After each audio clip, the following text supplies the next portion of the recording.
আইমান সাদিক ভাইয়া তার একটা ভিডিওতে বলেছিলেন, তুমি তোমার লাইফকে যত বেশি বোরিং বানাবা তুমি তত বেশি সফল হবা। এই কথাটা তিনি আসলে কেন বলেছেন?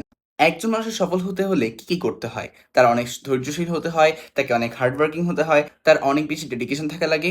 আর এই সকল কিছু যখন একটা মানুষের মধ্যে থাকে তখন সে এক মনে এক ধ্যানে যে ক্ষেত্রের উপর সে সফল হতে যাচ্ছে সেখানে তার অ্যাটেনশন পে করে। এখন যে ক্রিকেটার, যে ফুটবলার বা যে বিজনেসম্যান, তাদেরকে আমাদের দেখে মনে হয় তাদের জীবনটা অনেক সুন্দর, তাদের জীবনটা অনেক ইন্টারেস্টিং, কিন্তু তাদের জীবনটা একসময় অনেক বেশি বোরিং ছিল।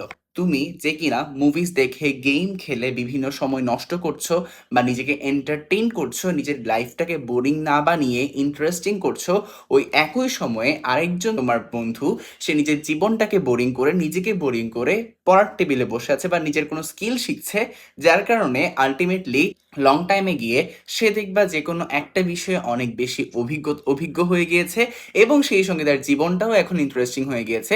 কিন্তু তুমি সেই সময় নিজের লাইফটাকে অনেক বেশি ইন্টারেস্টিং বানিয়ে ফেলেছিলে, যার কারণে এখন তোমার লাইফটা বোরিং হয়ে গিয়েছে। সো এই জন্যই আমাদের উচিত নিজেদের জীবনটাকে ছাত্র জীবনে একটু বোরিং বানানো, যেন আমরা নিজেদের কাজটা ঠিকভাবে করতে পারি। আমরা যেই কাজ করতে চাই, আমাদের যে স্কিলসটা শিখতে চাই সেটা আমরা ঠিকভাবে করতে পারি।